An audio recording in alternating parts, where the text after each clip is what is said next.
For most of Formula One, the story still looks simple. Max Verstappen keeps winning, Red Bull still leads the grid. The championship still runs through one garage, but inside the paddock, the conversation changed months ago because the biggest concern around Red Bull is no longer the car. It is the structure around the car, and Max Verstappen seems to know it.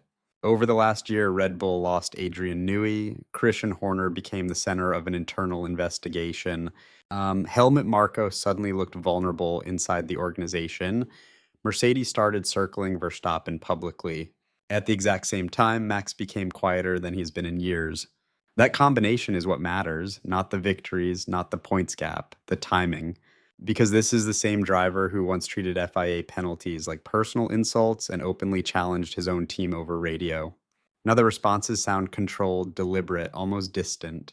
And once you reconstruct the timeline carefully, the silence starts looking less like confidence and more like calculation.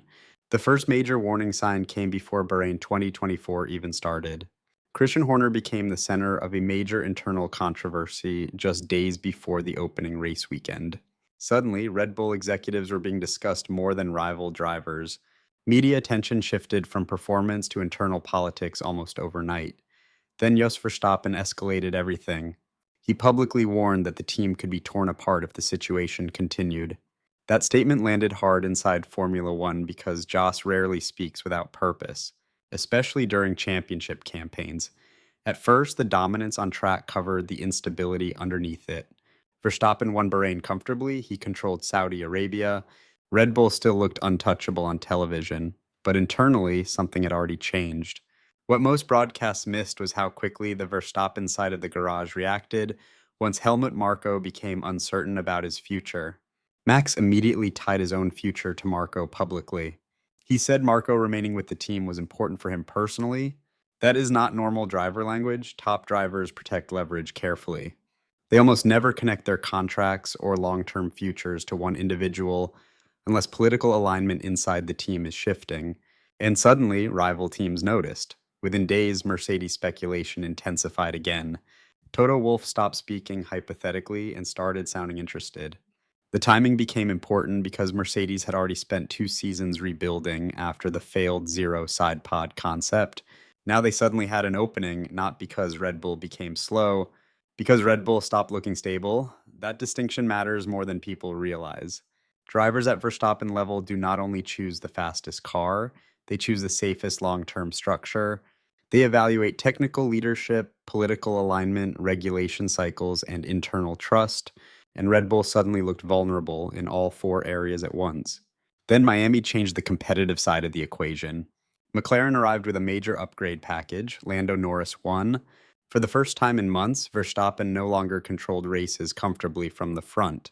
He still extracted unbelievable qualifying laps, but the margin disappeared fast. In several race weekends, Verstappen needed far more aggressive tire management and qualifying commitment just to hold position against McLaren. That increased the pressure immediately, and under pressure, Verstappen normally becomes louder. Look at 2021 against Hamilton. Every controversial steward decision triggered visible reactions. Look at Hungary 2022 or Singapore 2023. When the car became difficult, Verstappen became brutally direct on radio.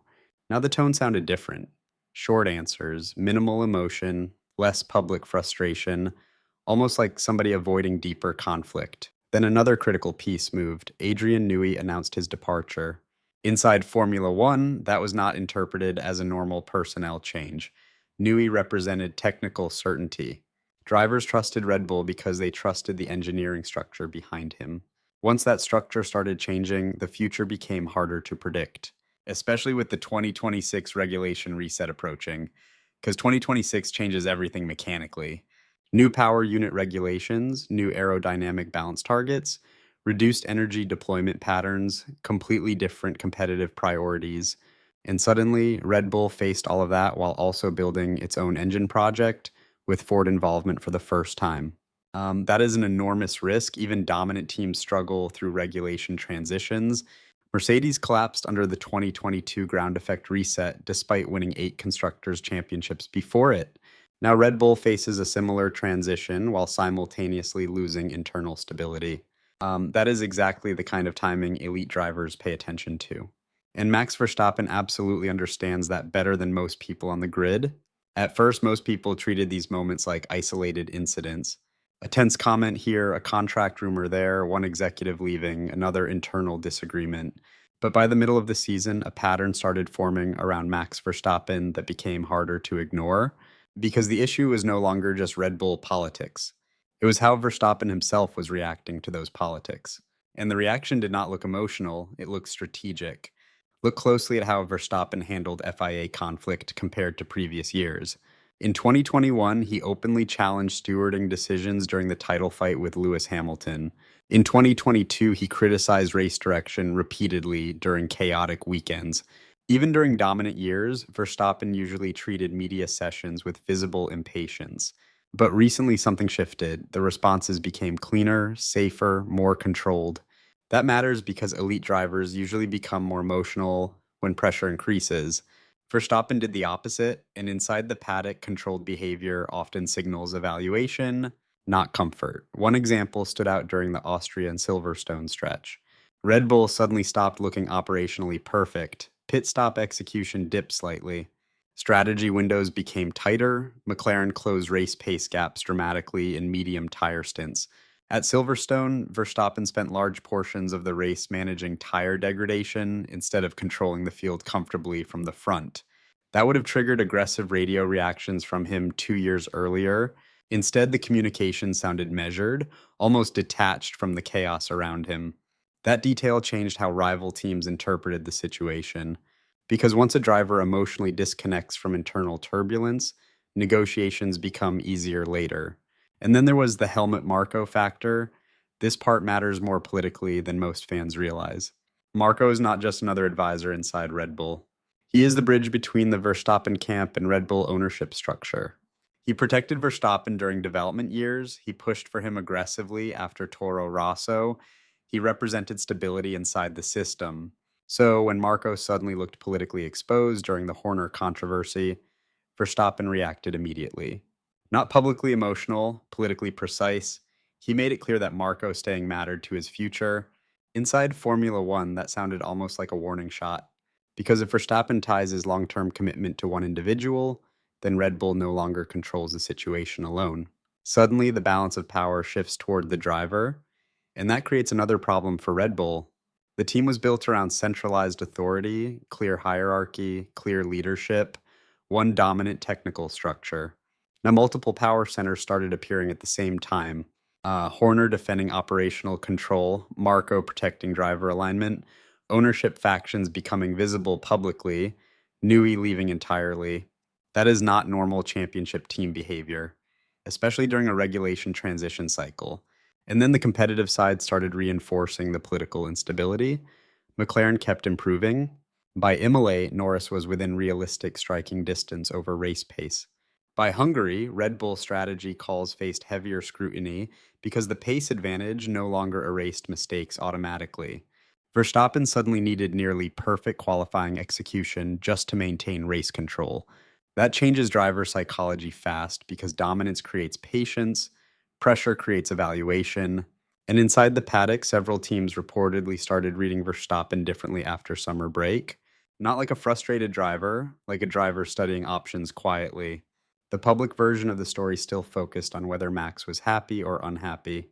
That may not even be the real issue anymore. The bigger issue is whether Verstappen still sees Red Bull as the safest long term structure in Formula One. Those are completely different conversations. One is emotional, the other is strategic, and strategy becomes extremely important once Adrian Newey exits the picture. Because Newey leaving did not just remove aerodynamic expertise, it removed predictability. For years, Red Bull entered regulation cycles, believing they had the best technical mind in the sport leading development direction.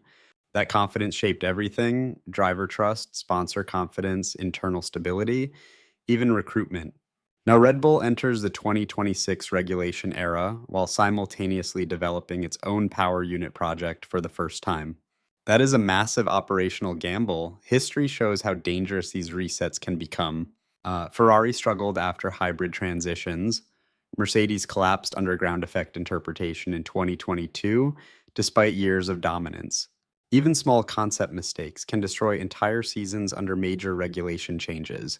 Verstappen knows that. More importantly, his management team knows that, which suddenly makes the silence easier to understand. Because if Max publicly attacks Red Bull, he damages the value of his own leverage. But if he stays calm while the organization reveals instability around him naturally, he keeps every future option open. That is the real reframe here. This may not be about a frustrated driver at all. It may be about a driver protecting long term control while Red Bull slowly loses the political certainty that once made the entire team untouchable. And if that interpretation is correct, then the next phase becomes much more dangerous for Formula One, because dominant teams usually collapse from performance decline, not from uncertainty at the center of power. By this point, the evidence starts stacking in a direction Red Bull probably never wanted publicly discussed. Because once you connect the political instability, the regulation uncertainty, the Newey exit, and Verstappen's behavioral shift together, the picture changes completely. This no longer looks like temporary paddock drama. It looks like the beginning of a power transition, and there are several reasons why. First, the competitive numbers stop protecting Red Bull from scrutiny. During the peak of 2023 dominance, Verstappen won 19 races in one season. The RB19 erased almost every operational weakness automatically. Strategy mistakes barely mattered because the pace margin was enormous. That safety net no longer exists. McLaren began matching Red Bull over longer race stints. Ferrari improved straight line efficiency and tire preservation. Mercedes slowly stabilized correlation issues between simulator data and real track performance.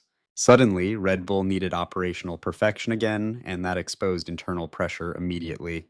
At Hungary, Verstappen openly criticized strategy execution after losing track position battles. At Monza, Red Bull faced increasing difficulty controlling races comfortably through pure pace advantage. By Singapore, the field compression looked completely different from early season projections. Those details matter because dominant organizations behave differently once they stop controlling races easily. Internal politics become louder, leadership decisions face more scrutiny, driver leverage increases dramatically, especially when that driver is Max Verstappen, because Red Bull is not just built around performance anymore, it is built around one driver guaranteeing performance stability. And that creates an uncomfortable reality for the team. The moment Verstappen stops looking fully committed emotionally, the entire long term structure becomes fragile. That may sound exaggerated until you examine how Formula One power structures usually collapse.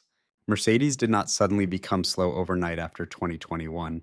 The decline started with uncertainty around regulations, engineering direction, and internal confidence. Ferrari repeatedly lost stability during leadership transitions, even while still producing competitive cars. The warning signs always appear politically before they appear statistically. Red Bull now shows several of those same indicators simultaneously. Leadership tension, technical departures, regulation risk, driver uncertainty. Competitive compression, that combination is dangerous, especially heading toward 2026, because the 2026 reset may become the most important political shift Formula One has seen in over a decade. New engine architecture, reduced aerodynamic dependence, different electrical deployment priorities, completely new manufacturer balance. And Red Bull enters that environment with its own in-house power unit project, still unproven under race conditions. Inside the paddock, that creates genuine uncertainty, not public relations uncertainty. Competitive uncertainty, and elite drivers hate uncertainty more than almost anything else. That is why the Mercedes possibility never fully disappeared. Not because Toto Wolff suddenly found magical negotiating power, but because Mercedes represents something Red Bull currently struggles to project consistently. Institutional stability, that comparison becomes uncomfortable for Red Bull very quickly. One organization rebuilding quietly with long-term factory alignment. Another organization winning races while internal fractures remain publicly visible. Which environment would a driver choose for the next regulation era? That question alone changes the balance of power completely. And there's another layer most fans missed during all this. Verstappen never escalated publicly himself. That is probably the strongest evidence in the entire story. No emotional media campaign, no direct attacks, no dramatic contract threats.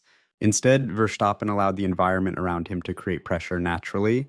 That is strategically powerful, because every public controversy inside Red Bull increased his leverage without requiring him to damage relationships directly. Every Horner headline, every Marko rumor, every Newey discussion, every Mercedes report, the pressure kept building around him while he remained controlled at the center of it. That is not accidental behavior, it is politically intelligent behavior. And inside Formula One, politically intelligent drivers usually survive longer than emotionally reactive ones. Which brings the entire story back to the original question: what exactly is Max Verstappen preparing for? Maybe nothing changes immediately. Maybe Red Bull stabilizes internally. Maybe the 2026 project succeeds instantly and the team enters another dominant era. That is still possible. But Formula One suddenly feels less certain than it did a year ago. And that uncertainty alone changes the entire sport. Because if Red Bull loses its image of inevitability, then rival teams stop thinking about survival and start thinking about opportunity. That changes investment, recruitment, driver negotiations, technical hiring, everything. If this really is the direction Formula One is heading, then the next regulation cycle may matter more than any championship battle currently happening on track, and the most revealing signal might not come from a race result. It might come from whether Max Verstappen continues sounding emotionally disconnected from the future of his own team. Because once dominant drivers stop projecting certainty publicly, Formula One history shows the next chapter is usually already beginning. And this story still feels like it is only entering the early stages.